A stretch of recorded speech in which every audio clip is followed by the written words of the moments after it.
Hello বন্ধুরা, সবাইকে স্বাগত জানাই স্টাডি সাকসেস কোচিং সেন্টারে। বন্ধুরা, তোমাদের জন্য আবারও চলে আসি আর একটি জিকে ক্লাস নিয়ে। আজকে আমাদের এসএসসি সিএইচএসএল 2024-এর 4/7/2024 সেকেন্ড শিফট যে এক্সামটা হয়েছিল, সেই এক্সামে জেনারেল নলেজের কোয়েশ্চেনগুলো নিয়ে আলোচনা করব। এটা ক্লাস নম্বর 14। এর আগে 13খানা ক্লাস করিয়েছি। সিএইচএসএল 2024-এর 13খানা শিফটের ক্লাস কিন্তু হয়ে গেছে। এটা 14 নম্বর শিফট চলছে, ঠিক আছে।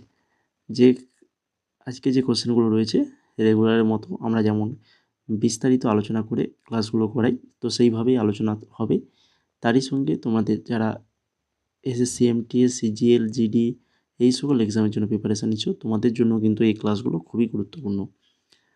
তোমরা যারা আগের ক্লাসগুলো দেখোনি দেখে নেবে, এবং টেলিগ্রামে যারা জয়েন করোনি, এবং আমাদের WhatsApp channel study success coaching centre WhatsApp channel এবং টেলিগ্রাম চ্যানেল, দুটো চ্যানেলে অবশ্যই তোমরা যুক্ত হয়ে যাও। ওখানে যুক্ত হয়ে গেলে তোমরা কিন্তু ক্লাসের পিডিএফগুলো পেয়ে যাবে এবং বিভিন্ন এক্সাম রিলেটেড আপডেট কিন্তু তোমরা পেয়ে যাবে। এছাড়া তোমরা যারা এসএসসি এমটিএস 2025-এর জন্য প্রিপারেশান নিচ্ছ, তোমাদের জন্য আমরা 4খানা পিডিএফ তৈরি করেছি, যেটা তোমাদের পরীক্ষার জন্য খুবই হেল্পফুল হবে। যেখানে থাকছে ফার্স্ট যে পিডিএফটা তোমরা জিকের পিডিএফ পাবে, জিকে 2019 থেকে 24 এমটিএসে যে এক্সাম হয়েছিল সেই এক্সামের 6200+ এমসিকিউ এবং তার সঙ্গে এক্সট্রা ডিটেলস দিয়ে ওই পিডিএফটাকে তৈরি করা হয়েছে। কারেন্ট অ্যাফেয়ার্স 2024-এর ফুল কারেন্ট অ্যাফেয়ার্স রাখা হয়েছে জানুয়ারি থেকে ডিসেম্বর। স্ট্র্যাটেজিকে 14খানা মেন টপিক, যে টপিক থেকে কোশ্চেন কিন্তু আসে, প্রত্যেকটা শিফটে কোশ্চেন আসে, সেই সকল 14খানা টপিক থেকে ইম্পর্টেন্ট নোটস তোমরা পেয়ে যাবে। এবং English previous year question 1700 MCQ রয়েছে। Basic English grammar rule, synonym, antonym এবং ইডিয়মস, এই মিলে ইংলিশ পিডিএফটা তৈরি করা হয়েছে। মোট এই 4খানা পিডিএফ তৈরি করা হয়েছে, যেগুলো তোমাদের জন্য এই এমটিএস 2025-এর খুবই হেল্পফুল হবে। তো তোমরা যদি এই পিডিএফগুলো নিতে চাও, 4টা পিডিএফের মূল্য মাত্র 199 টাকা। 4টা পিডিএফ পাবে 199 টাকায়। তো যদি নিতে চাও তো স্ক্রিনে দেওয়া যে হোয়াটসঅ্যাপ নাম্বার দেখতে পাচ্ছ 6294528484, এই নাম্বারে মেসেজ করো। এবার চলো দেখে নিই আজকের ক্লাসের প্রথম কোশ্চেন। প্রথম কোশ্চেন কী রয়েছে? বিশ্বের প্রথম প্রোগ্রামেবল সাধারণ উদ্দেশ্যের কম্পিউটার কোনটি? বিশ্বের প্রথম প্রোগ্রামেবল সাধারণ উদ্দেশ্যের কম্পিউটার সেটা কোনটা? না, সেটা হচ্ছে অপশান নাম্বার 1 ইএনআইএসি। ইএনআইএসি অপশান নাম্বার 1 সঠিক অ্যান্সার। তো এটার ফুল ফর্ম কি? না, ফুল ফর্ম হচ্ছে ইলেকট্রনিক নিউমেরিক্যাল ইন্টিগ্রেটর এবং and computer. Electronic numerical integrator and computer, এটা ছিল প্রথম প্রোগ্রামেবল সাধারণ উদ্দেশ্যের কম্পিউটার। এটি দ্বিতীয় বিশ্বযুদ্ধের সময় মার্কিন যুক্তরাষ্ট্রে নকশা এবং নির্মিত হয়েছিল। ঠিক আছে, মার্কিন যুক্তরাষ্ট্রে এটা নকশা করা হয়েছিল বা নির্মিত করা হয়েছিল। এটি পেনসিলভানিয়া বিশ্ববিদ্যালয়ের জন প্রেসার একার্ট এবং জন মাউচলি দ্বারা তৈরি করা হয়েছিল। এই এনিকটা হচ্ছে 1945 সালে সম্পূর্ণ হয়েছিল এবং হাইড্রোজেন বোমার উন্নয়ন, আবহাওয়ার পূর্বাভাস, মহাজাগতিক রশ্মি অধ্যয়ন এবং অন্যান্য বৈজ্ঞানিক প্রোগ্রাম সম্পর্কিত গণনার জন্য এটা ব্যবহৃত হয়েছিল। এরপরে চলে যাও 2 নম্বর কোশ্চেন। স্বাধীন ভারতের নেতারা কোন ধরনের ব্যবস্থা গ্রহণ করার সিদ্ধান্ত নিয়েছিল? স্বাধীন ভারতের নেতারা কোন ধরনের ব্যবস্থা গ্রহণ করার সিদ্ধান্ত নিয়েছিল? সঠিক অ্যান্সার অপশান নাম্বার 3 এমন একটা ব্যবস্থা যা কয়েকজনের পরিবর্তে সকলের কল্যাণ বৃদ্ধি করবে। কয়েকজনের পরিবর্তে সকলের কল্যাণ বৃদ্ধি করবে। 3 নম্বর কোশ্চেন দেখো, আসামের মহান বৈষ্ণব সাধক ও সংস্কারক কোন শাস্ত্রীয় নৃত্য প্রবর্তন করেছিলেন? তো আসামের খুবই বিখ্যাত নৃত্য বলো এটা, বৈষ্ণব সাধক এবং সংস্কারক এটা প্রবর্তন করেছিল, সেটা হচ্ছে কোনটা? না, সেটা হচ্ছে সাত্রিয়া। সাত্রিয়া যেন খুবই একটা বিখ্যাত নৃত্য, কোশ্চেন আসে সাত্রিয়া এটা কোন রাজ্যে পালন করা হয়, কোন রাজ্যে এই নৃত্যটা পরিবেশন করা হয়? সঠিক অ্যান্সার হয়ে যাবে আসাম। ঠিক আছে, এইভাবে পড়ে রাখো, খুবই ইম্পর্ট্যান্ট। তারপরে চলে যাও 4 নম্বর কোশ্চেন। এটাও ভেরি ভেরি ইম্পর্ট্যান্ট, বারবার আমরা বলে আসি। শরণ সিং কমিটি, শরণ সিং কমিটির দ্বারা ভারতীয় সংবিধানে কতগুলি মৌলিক কর্তব্য সন্নিবেশিত করার সুপারিশ করা হয়েছিল? কতগুলো মৌলিক অধিকার? না, হচ্ছে 8। 8খানা মৌলিক অধিকারের সুপারিশ করা হয়েছিল। এখানে দেখে নাও মৌলিক কর্তব্যের ধারণাটি, যেটা হচ্ছে রাশিয়া পূর্ববর্তী সোভিয়েত ইউনিয়ন সংবিধান থেকে ধার করা হয়েছে। ভারতের সংবিধানের 51A, এটা ভালো করে মনে রাখতে হবে, 51A অনুচ্ছেদ মৌলিক কর্তব্যের সাথে সম্পর্কিত। 1976 সালে 42তম সাংবিধানিক সংশোধনীর মাধ্যমে ধারা 51 অধীনে সংবিধানের 4th অংশে 10টা মৌলিক কর্তব্য যুক্ত করা হয়েছিল। 10খানা মৌলিক কর্তব্য প্রথমে যুক্ত করা হয়েছিল। তারপর ভারতের সংবিধানের 51A ধারার শেষ 11তম মৌলিক কর্তব্য, যেটা 2002 সালে 86তম সংবিধান সংশোধনী আইনের মাধ্যমে যুক্ত করা হয়েছিল। 10খানা ছিল, লাস্টে আর 1খানা যুক্ত করা হয়েছে, সেটা হচ্ছে 2002 86তম সাংবিধানিক সংশোধনী আইনের মাধ্যমে।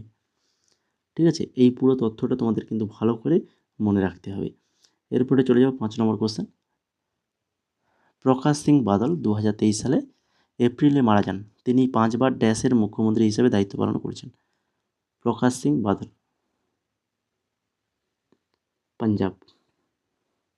পাঞ্জাবের 5বার মুখ্যমন্ত্রী দায়িত্ব পালন করেন।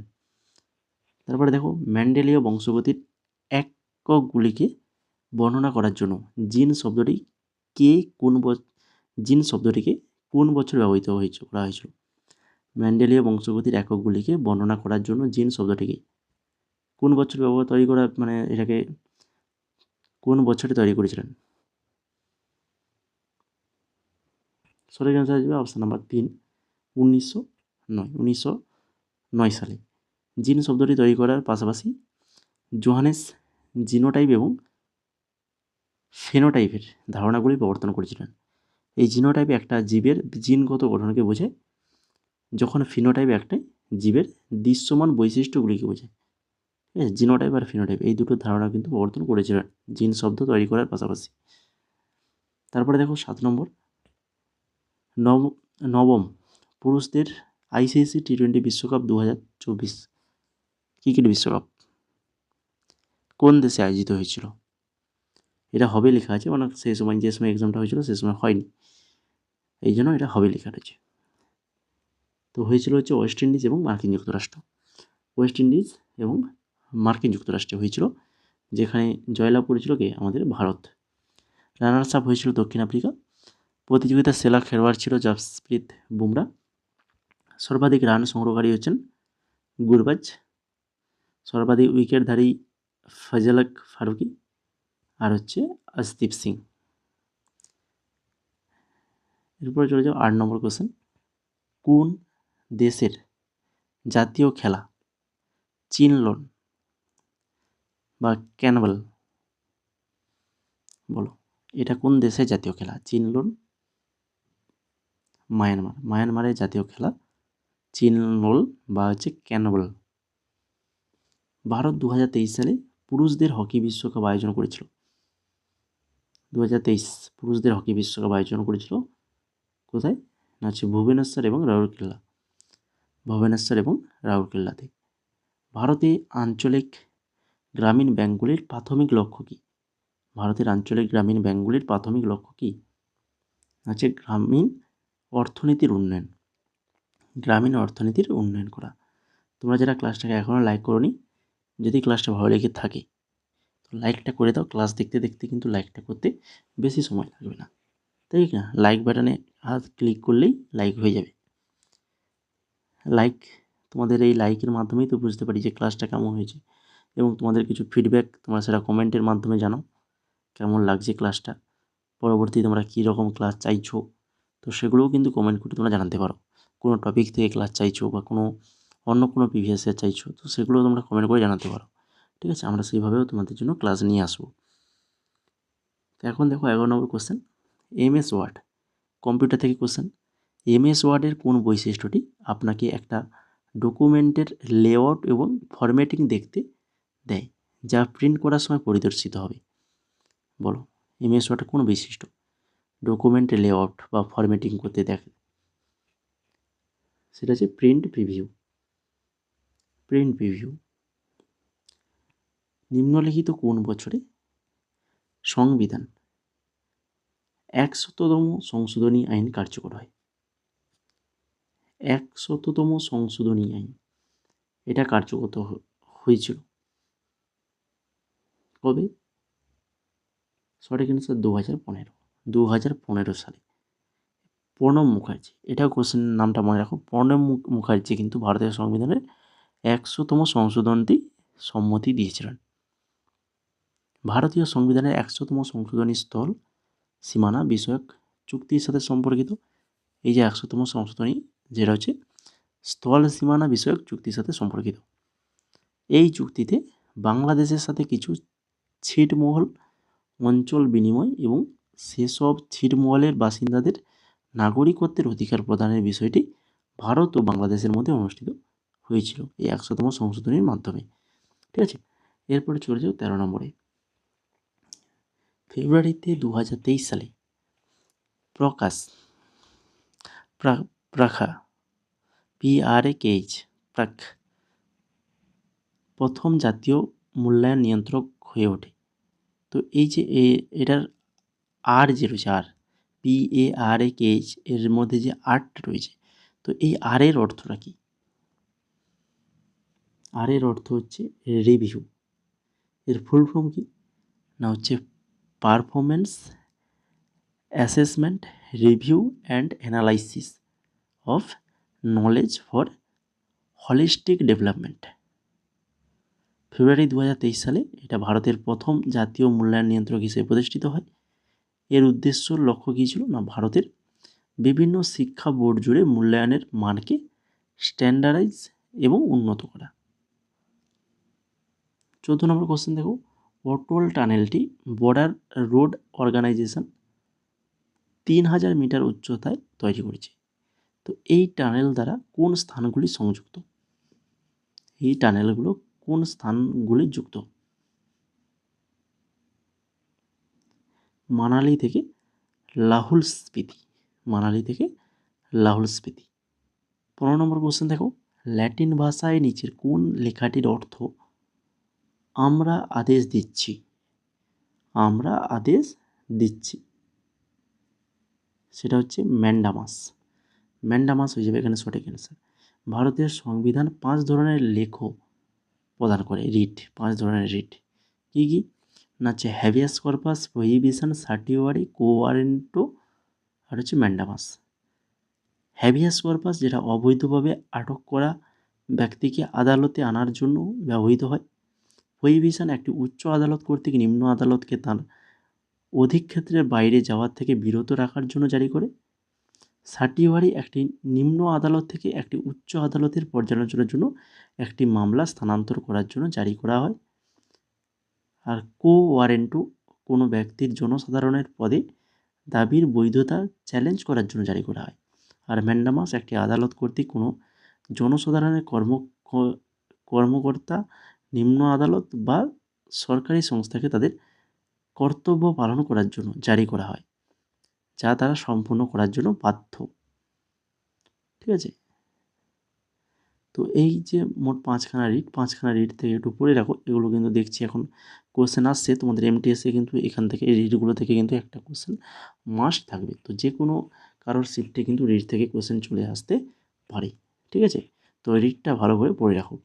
16 নম্বর কোশ্চেন দেখো, 12ই September 2002 ISRO polar satellite launch vehicle ব্যবহার করে কল্পনা 1 স্যাটেলাইট উৎক্ষেপণ করে।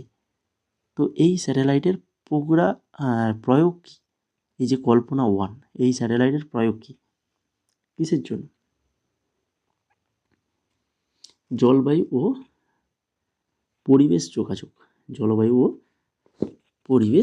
যোগাযোগ। 17 নম্বর দেখো, হাতুড়ি নিক্ষেপ ইভেন্টে মহিলাদের জন্য হাতুড়ির আদর্শ ওজন কত?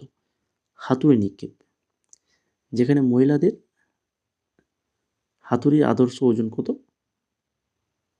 4 কেজি। 4 কেজি হয়ে যাবে সঠিক অ্যান্সার। পুরুষদের হচ্ছে 7.26, যেটা 16 পাউন্ড। 1900 সালে প্যারিস গ্রীষ্মকালীন অলিম্পিক থেকে হাতুড়ি নিক্ষেপ পুরুষদের ট্র্যাক অ্যান্ড ফিল্ড প্রোগ্রামে অংশ দেওয়া হয়েছে। ঠিক আছে, 1900 সালে। তারপর 2000 সালে সিডনি গেমসে মহিলাদের হাতুড়ি নিক্ষেপের অলিম্পিক প্রোগ্রামে যুক্ত করা হয়েছিল। এরপরে দেখো 18 নম্বর কোশ্চেন, এটাও খুবই গুরুত্বপূর্ণ। আমি বলেছিলাম এখান থেকে কোশ্চেন আসার চান্স রয়েছিল। তো আগের যে এমটিএস 2024-এ কোশ্চেন এসেছে। এছাড়া এটা মানে কোশ্চেন এসেছিলো ফুড এসআই, হ্যাঁ ফুড এসআইতে কোশ্চেন এসেছিলো, ঠিক আছে। এই সার্কের পুরো নাম কি? সার্কের পুরো নাম হচ্ছে south Asian association for regional cooperation. South Asian association for regional cooperation, যেটা হচ্ছে দক্ষিণ এশিয়ার দেশগুলির একটি সংস্থা, যেটা 1985 সালে প্রতিষ্ঠিত হয়েছিল।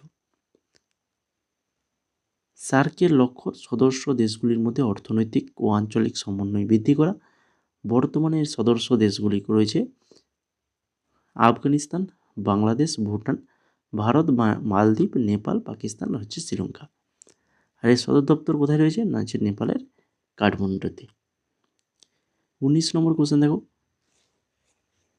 ব্রিটিশরা কোন আইন প্রণয়ন করেছিল যা আগ্নেয়াস্ত্রের উৎপাদন, বিক্রয়, দখল এবং পরিবহন নিয়ন্ত্রণ করেছিল? ব্রিটিশরা কোন আইন প্রণয়ন করেছিল?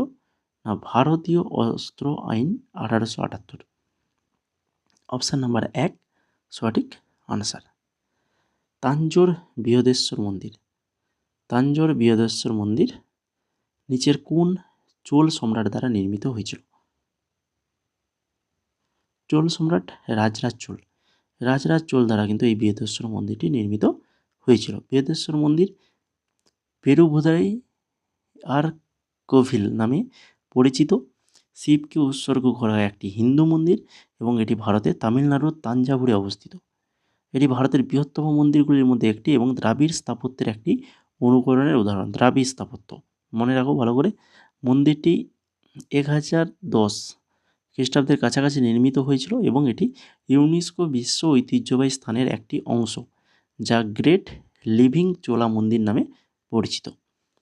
তারপরে দেখো 21 নম্বর, এখনও তোমরা যারা ক্লাসটাকে লাইক করতে বাকি রয়েছো, তো কোনো সংকোচ বোধ না করে যদি ক্লাসটা ভালো লেগে থাকে তোমাদের, তাহলে অবশ্যই এতক্ষণ দেখছো মানে নিশ্চয়ই ভালো লাগছে, তাহলে তো লাইকটা করছো না কেন বলো? লাইক করলে তো তোমাদের লাইকটা দেখেই আমরা পরবর্তীতে আরও ক্লাসগুলো নিয়ে আসার আমাদের ইচ্ছেটা জাগবে না। 21 নম্বর কোশ্চেনটা দেখো, নিম্নলিখিত কোন হিন্দু মাসে দশেরা উৎসব পালিত হয়? দশেরা এটা কোন মাসে পালিত হয়? এটা পালিত হয় আশ্বিন মাসে, বাংলার আশ্বিন মাসে পালিত হয়। শারদ নবরাত্রির পরের দশম দিনই দশেরা বা হচ্ছে বিজয়া দশমী হিসেবে পালিত হয়। নবরাত্রি যেটা 9 রাত, যাকে দুর্গা পূজাও বলা হয়, হিন্দু ধর্মে এটি ঐশ্বরিক নারীত্বের সম্মানে অনুষ্ঠিত একটি প্রধান উৎসব। নবরাত্রি আশ্বিন মাসে বা আশ্বিন মাসের 9 দিনের বেশি হয়। গ্রেগরিয়ান ক্যালেন্ডারে সাধারণত সেপ্টেম্বর অক্টোবর, ঠিক আছে। এরপরে দেখো 22 নম্বর, কার আশ্রমে বিটলস 1968 সালে শাস্ত্রীয় সঙ্গীত দ্বারা প্রভাবিত হয়ে রক সঙ্গীত রচনা করেছিলেন? রক সঙ্গীত মহর্ষি মহেশ যোগী আশ্রম, মহেশ্রী মহেশ যোগী আশ্রম। তড়িৎ রাসায়নিক কোষ হলো এমন একটি যন্ত্র যা রাসায়নিক শক্তিকে তড়িৎ শক্তিতে রূপান্তরিত করে ড্যাশ দ্বারা, রাসায়নিক শক্তিকে তড়িৎ শক্তিতে রূপান্তরিত করে পরোক্ষ রেডক্স বিক্রিয়া, পরোক্ষ রেডক্স বিক্রিয়া দ্বারা। নন্দা দেবী বায়োস্ফিয়ার রিজার্ভ কোন রাজ্যে অবস্থিত? নন্দা দেবী বায়োস্ফিয়ার রিজার্ভ এটা রয়েছে উত্তরাখণ্ডে রয়েছে। আর শাস্ত্রীয় কর্ণাটিক সঙ্গীতের তালকে ড্যাশ বলা হয়? শাস্ত্রীয় কর্ণাটিক সঙ্গীতের তালকে কী বলা হয়? লয় বলা হয়। তো এই ছিল মোট আজকের 25খানা কোশ্চেন, খুবই ইম্পর্টেন্ট, এক্সট্রা ডিটেলস আলোচনা করলাম। তো ভালো লেগে থাকলে এখনও যারা লাইক করতে বাকি রয়েছে তো অবশ্যই বলবো লাইকটা করে ফেলো, বন্ধুদের মাঝে শেয়ার করো যারা এইরকম এক্সামের জন্য, কম্পিটিটিভ এক্সামের জন্য প্রিপারেশান নিচ্ছে। এছাড়া চ্যানেলটাকে যারা এখনও সাবস্ক্রাইব করতে বাকি রয়েছে তো অবশ্যই সাবস্ক্রাইব করে বেল আইকনে ক্লিক করে দাও। তার সঙ্গে আমাদের টেলিগ্রাম চ্যানেল রয়েছে, তো এখানে যুক্ত হয়ে যাও। ওখানে আমরা এই ক্লাসের পিডিএফগুলো আমরা দিয়ে দেবো এবং বিভিন্ন এক্সাম রিলেটেড আপডেটও তোমরা ওখানে পেয়ে যাবে, ঠিক আছে। যেমন রিসেন্টলি এসএসসি এমটিএসের কিন্তু যে আগের যে ক্যালেন্ডারটা করেছিল, এক্সামের যে ক্যালেন্ডার ফর্ম ফিল আপ বলো আর এক্সামের, সেগুলো কিন্তু ক্যান্সেল করেছে। তো পরবর্তীতে আবার নতুন করে ক্যালেন্ডার তারা রিলিজ করবে। তো সেই যে নিউজটা সেটা আমরা তোমাদের টেলিগ্রামে জানিয়ে দিয়েছি। যারা টেলিগ্রামে জয়েন রয়েছে তারা কিন্তু অলরেডি জেনে গেছে। তো এইরকমই কিছু ইম্পর্ট্যান্ট আমরা কিন্তু তোমাদের নিউজ দিব। জব রিলেটেড কিছু আপডেট থাকলে সেগুলোও কিন্তু আমাদের টেলিগ্রামে পেয়ে যাবে। তো এর জন্য বলেছি টেলিগ্রামে অবশ্যই যুক্ত থাকো। আর তোমরা যদি এই এমটিএসের যে এই পিডিএফটা যদি নিতে চাও, 4খানা পিডিএফ রয়েছে মাত্র 199 টাকায়, তো অবশ্যই এই হোয়াটসঅ্যাপ নাম্বারে তোমরা কিন্তু মেসেজ করো। স্ক্রিনে যে হোয়াটসঅ্যাপ নাম্বারটা দেখতে পাচ্ছ এই নাম্বারে মেসেজ করো।